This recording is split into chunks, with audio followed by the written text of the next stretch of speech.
Yes, good afternoon, everyone. My name is Jacob Fry. I'm the mayor of Minneapolis, and we're really excited to be here because this particular reopening of Nicollet has been a project that has been decades in the making. At some point in the mid-'70s, the determination was made that the city should close off the street, put a big blockage in one of the most important arteries that Minneapolis has, plop down a Kmart and a big surface parking lot there. And then not more than about 10 years later, the city very quickly recognized that that had been the wrong decision, and many administrations, many councils, many neighborhood associations since then have fought to get this thing reopened again, to breathe new life into Nicollet. We're really excited that together, working with our administration, the CPED team, a number of different community groups, we're making it happen. And to the benefit of so many people throughout the city that call that neighborhood home.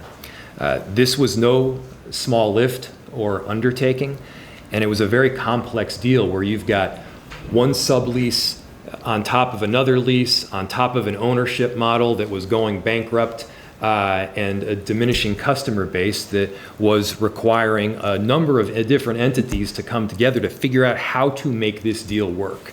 And so the city was able to ultimately purchase the rights to the parcel. And then the next step is figuring out what we're envisioning once the street is actually open. As you see with me here today, we're not just talking about the reopening of the street. Of course, that's a big part of it. It's also the economic vitality and the flourishing neighborhood that we want to make sure that replaces where the Kmart and the surface parking lot used to be. And so what are we looking at going forward? First, we're looking at accessibility for purposes of transit. We're looking at access both to Lake as well as to Nicollet, access to the Greenway itself, and then access to the site. Second, we're looking at housing options, both affordable and market rate. And we're going to have an excellent density and a diversity of housing all on that site. Third, we're looking at small local businesses, including a larger scale grocery store. I know there are a number of smaller markets in the immediate vicinity, but in terms of a full scale grocery store, there's nothing all that close. And so to make sure that people aren't in the middle of a food desert, this is one excellent option for people to use. And then finally, a park. We are a city in a park. And we want to make sure that every neighborhood, regardless of zip code or socioeconomic background, has access to green space. And so there's a good percentage, I think almost a quarter of the space is devoted to public realm and green space improvements that I know that the community is going to really love. To get to this point, we've done quite a few hours worth of community engagements, 14 community events, 2,245 survey responses, and 520 in-person interactions to determine what people wanted to see on this site. And we've incorporated that feedback into the ultimate plan. I want to give a big thank you to the people that are responsible for the engagement, for the plan, for the vision itself. A big thank you to the CPED and Public Works teams for their engagement efforts on this development plan, for their really hard work and dedication on driving this project forward. And it's because of them that we're able to move forward with this new Nicollet. That's what we're calling it, by the way, is the new Nicollet vision. And I also want to thank these tremendous community groups like Anna Schmitz, the executive director of the Whittier Alliance, and all the work, both past and present, that has gone into making this big vision a reality. So you got these bucket list items as mayor. One of the big ones, certainly for me, was knocking down that Kmart, reopening Nicollet and breathing new life into it. It's something special, taking a sledgehammer to that thing in 2023 that I'll never forget. And it's something that I think so many community members will be able to enjoy for generations. And they were advocated for it, they pushed us, they helped make it happen, and we're so proud to partner with them. And with that, I'll turn it over to Director Eric Hansen from CPED. Good afternoon, my name is Eric Hansen. I'm the Director of Community Planning and Economic Development for the City of Minneapolis, and I am speaking on behalf of hundreds of city staff members and thousands of community members in realizing a vision to reopen Minneapolis's Main Street at Lake Street. The boards you see to the side depict a development plan that has been derived and developed in concert with community around development where it puts people, it puts business, it puts green space, and it puts connectivity between the neighborhoods of Whittier and the points south along Lake Street.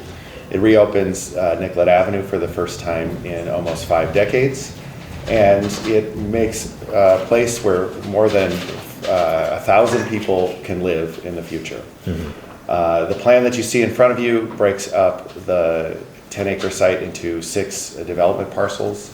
The city plans to do the first solicitation for a development proposal at the southeast corner of the development site later this year.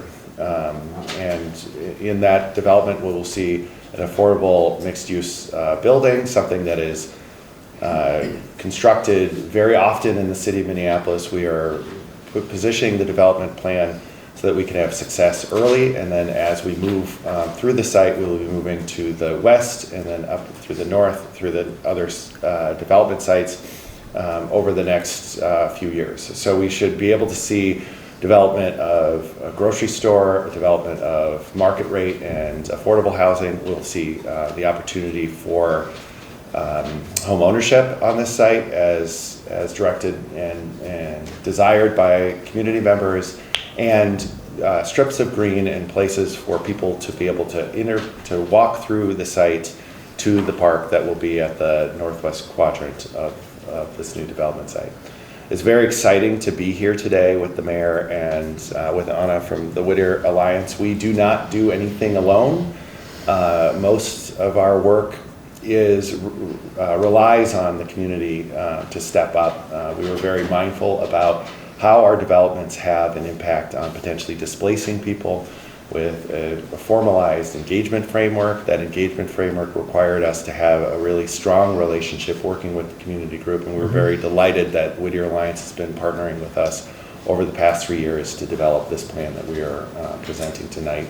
And we will hear from the community again this evening more about their reactions to hopefully what they have told us to do here at the new Nicollet site. And with that, I will pass it over to Anna.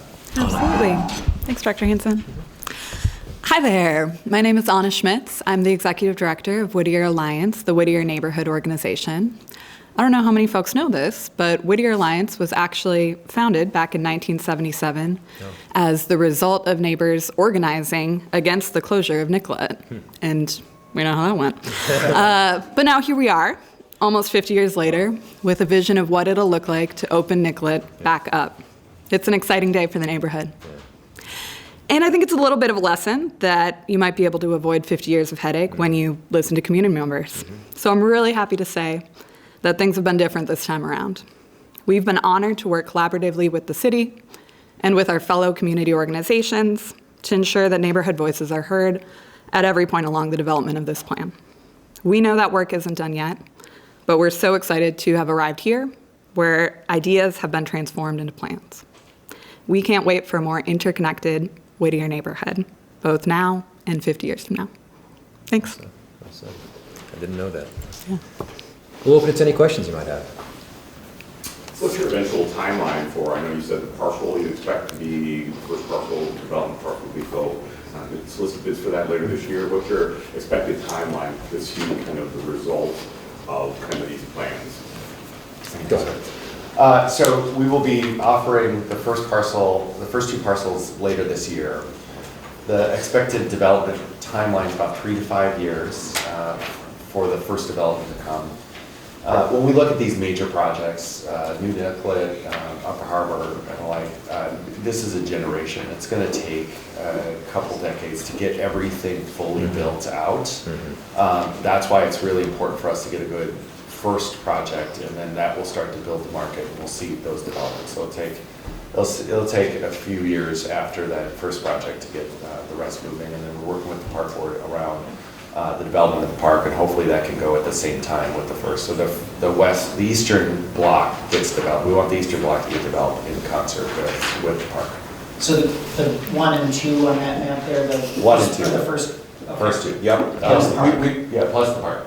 So we've numbered them, the staff team did this, but we numbered them in order. So 1 and 2 is what we'd like to go, and then we will move through the development. Now we'll respond to the market. So if we get interest in a different parcel, we will, that is out of the order, we will absolutely take that into consideration. But right out the gate, we're starting with parcels number 1 and parcels number 2. Will any residents be displaced with this project? That's an important consideration that we have. There are no residents on the site because it was a former Kmart with a grocery store, and it's been vacant for a number of years. But we're being very mindful about when the city does redevelopment in an area, it increases economic pressures in an area, and it could have displacement pressures around the neighborhood. That's one of the rationales around the formalized engagement framework. Is we did an analysis of who is in the neighborhood, what those demographic profiles are, so that we can monitor those as we go along, and we be very mindful about the development type that we're presenting and the development engagement that we have, so that we are being mindful that it is not a gentrifying force in the neighborhood. But to be clear, not on the parcel Oh, itself. of course, yeah, I think Yeah. like around Yeah. the Yeah. construction. Are there any particular amenities that you are expecting for the park, for the green space, or anything that the city is kind of looking for to have in that particular, is it just an open green space, or will there be certain amenities as well? We're going to partner with our partners at the Minneapolis Park and Recreation Board to determine what assets, what kind of improvements are ultimately most wanted by the surrounding community, and what's most feasible for that particular spot. I'm certain it'll be beyond just a green space, but no, we don't know exactly what it'll look like in terms of a playground or a soccer field or just a square with some benches. I think there's a lot to be determined to that at this point. One of the aspects to it is the development on parcel 2. We're planning for space, that indoor space that can be integrated into the park for the park board, for a park facility, but also for community uses as well. Some sort of community-based organization. We've made the decision, but order so that it flows into the park. So you'll have the green and open space that is integrated with the development. So that is part of the plan. Was there ever consideration given to closing Nicollet Avenue, like leaving it, I mean, it is closed, but only connecting it for pedestrians and bikes, potentially just for transit? As there are some groups have said that it's not necessary to reopen it to vehicle traffic. Yes, there was consideration to that concept, and ultimately, through a combination of listening to community members and also recognizing that part of opening up the street of Nicollet was opening up literally the street of Nicollet. We didn't want to, kind of go halfway in terms of the full access and then call it a day. We wanted to see a truly connected street. That's part of the economic vitality that we were looking to see. It's part of seeing some of the progress march both further south and further north across that parcel. And do you have a date for the street opening? I'm sorry? Do you have a date when the street's going to open, or is that part of that 3 to 5 years? So You want to answer any of that, or?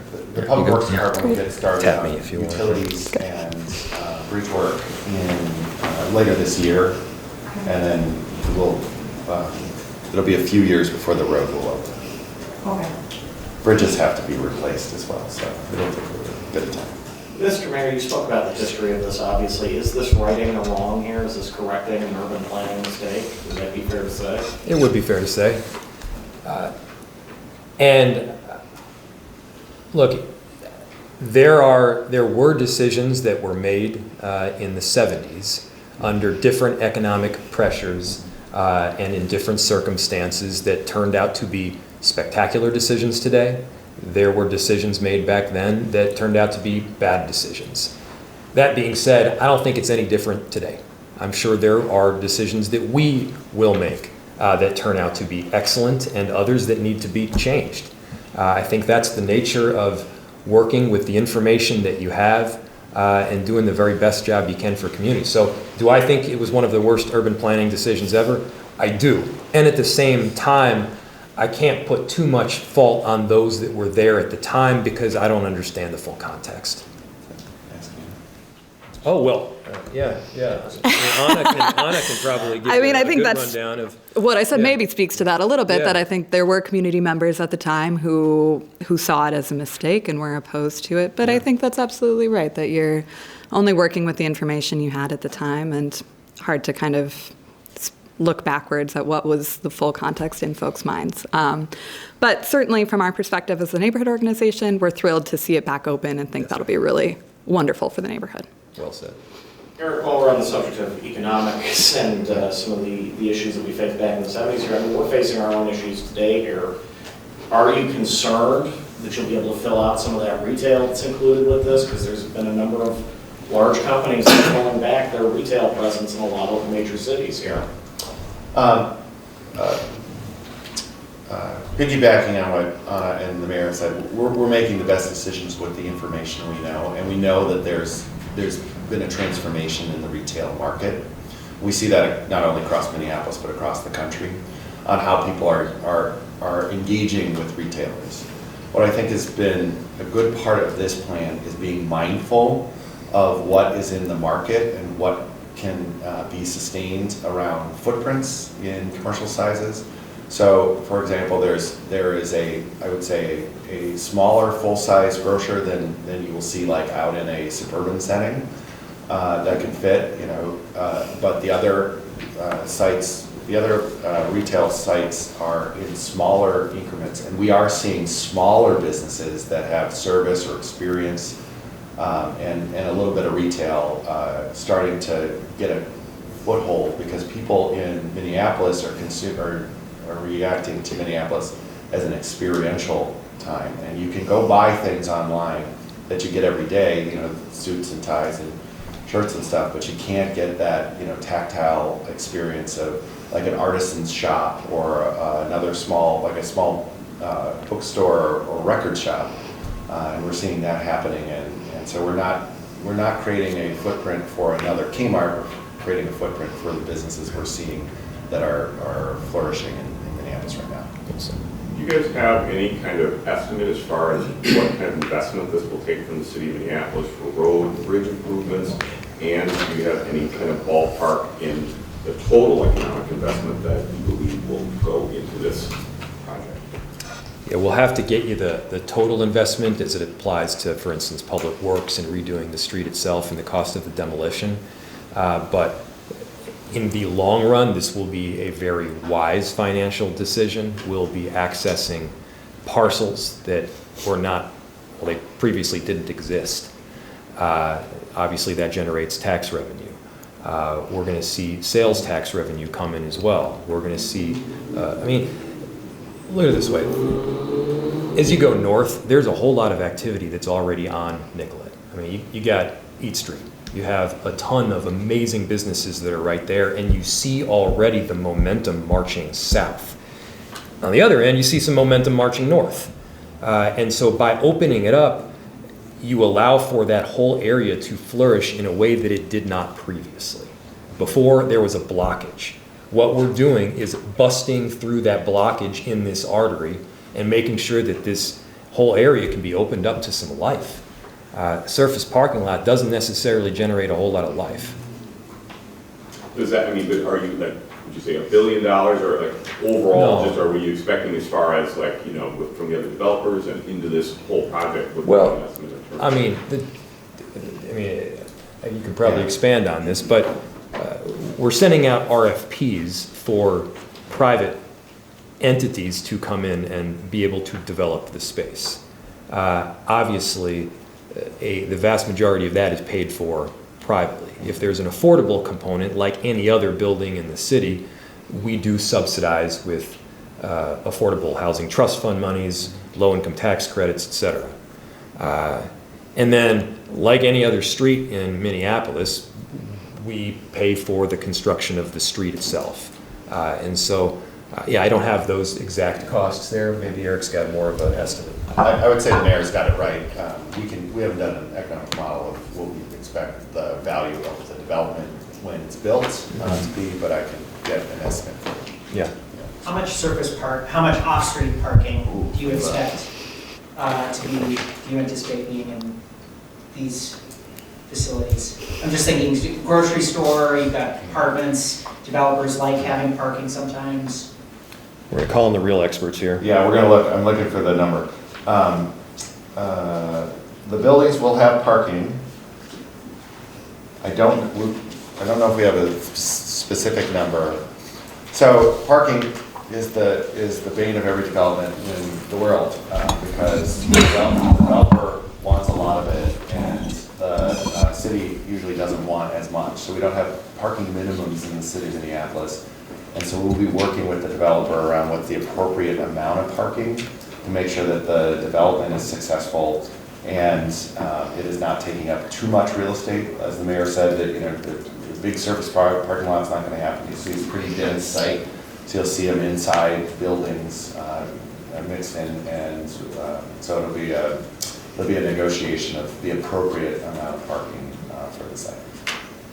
Anna, what are you telling residents in the Whittier neighborhood? Because there's a lot of You got an low-income answer? folks and middle-income folks that live in the immediate footprint of this here. What do you tell folks here to kind of allay their fears that this is something like this isn't ultimately going to price them out of the neighborhood? Yeah, absolutely. Well, I think part of what's happened here is that the community members have been telling us and telling the city, telling CPED what they want to see. So this whole plan is really informed by what the community has been asking for. And I think to a point that the mayor made earlier, what we're hoping to see here is that this is really going to open things up for the neighborhood, open things up for the small business owners in the neighborhood. If you're East Street Crossing, if you're Rainbow Chinese, and you're just sitting at the edge of this blocked off corridor, that's not beneficial. Right. So I think we're really hopeful for that. At the same time, it's absolutely a real concern, and we're going to continue to have active, open conversations with the neighbors. We're hoping to remain part of this engagement process as development moves forward. But I think we're hopeful that really this will be a positive for the neighborhood. What contributions did folks from the Whittier Alliance make at the end of this project or in the development team, and point to some specific examples of input from the neighborhood association in regards to this project? Yeah, definitely. So we've been really honored to work hand in hand with the city on this project. So we have been organizing open houses. We are organizing the open house tonight, actually, from 5 to 7 in partnership with the city. So kind of every step along the way. I believe, actually, that one of the open houses that we organized in the past before I came on as the executive director was actually the best attended open house in city history. I don't know the whole city history, modern city history. So I think that a lot of that feedback has been incorporated into this plan. I know the grocery store thing is something that's come up time and time again. I think that's a big piece.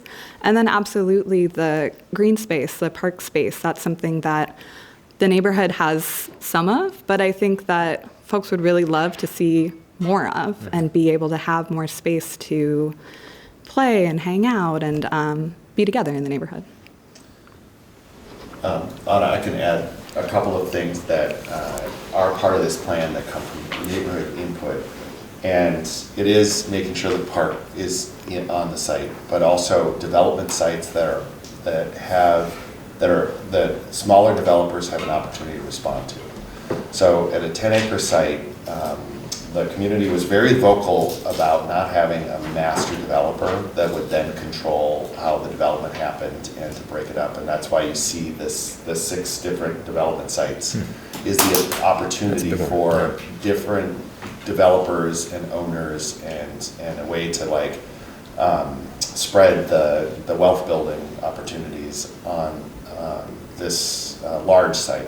And then they were very vocal about putting in ownership housing onto the site, which is actually pretty challenging considering the types of housing you put into a mixed-use place. And so able to find the ability to put some townhomes to get that ownership. And that was something that the community said, in addition to the wanting the grocery store and places for small business community services in it as well. But those are something different than we had done even most recently up at the Upper Harbor, which is our last big development site. Those are things that we learned a little bit from them, but was reinforced by community and the framework. Who lives in the neighborhood? You better know who lives in the neighborhood, and that's why we articulated that through the engagement framework, is to make sure we know who's there before it happens, before the market interest started, so that we can make sure that we're taking anti-displacement measures. And then I have some numbers for parking: 583 below grade and 186 at grade enclosed is what's likely for the whole site. You don't want a master developer, but will there be a development master plan a la some of the other big developments around town, like Highland Bridge has a master plan, for example? Yes, it's this thing. Okay. So it won't be voted on. This won't be like formally approved in like a, stamped city sanctioned document. It's just going to be kind of an evolving. This is the city's plan based on community input. This is the result of our community engagement process. This is what we are going to be pursuing for the development of the new neighborhood site in each of these 6 parcels. So you're asking how the votes take place? Is that right? Yeah, I mean, is it going to be, perhaps it has been already, but if there's a vote of the council that where it becomes the city's plan by virtue of legislative process, or is it just? It will be, right? Yeah.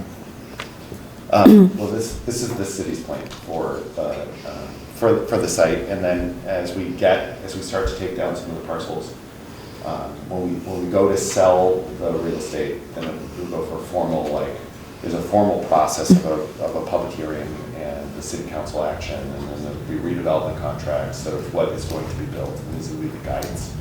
This development plan is what we're expecting to see built. So the development objectives before we offer the RFP will come out for these individual parcels. And then the RFPs will be approved by council. Yeah. Does this flash all of it? Yeah. Okay. Does this flash all of the 2040 plan, where you're going to have artisan shops on the first floor of all of those little shops that we're going to have all over town? And now I'm hearing artisan shops here. This complies with the 2040 plan. It's active first floor uses is what we're looking for. And the artisan shops, I think it's active experiential retail environments, small businesses. Those are the things we're seeing that are thriving. We are doing some vacant storefront work with our Department of Arts and Cultural Affairs to spur on activity in some of these areas where we have seen, the transition is happening, helping the transition rebirth into what people want to see in these retail districts. Do you have anything else? You want more question?